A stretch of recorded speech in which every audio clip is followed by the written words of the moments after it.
Hello, in this video I will show you how you can change icon style on OnePlus Nord 5. So first of all you have to open the settings. From here go to wallpapers and style.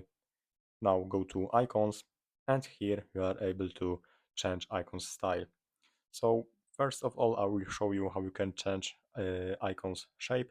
So you can use these shapes, and also here is the custom feature, and you can select from these shapes over here.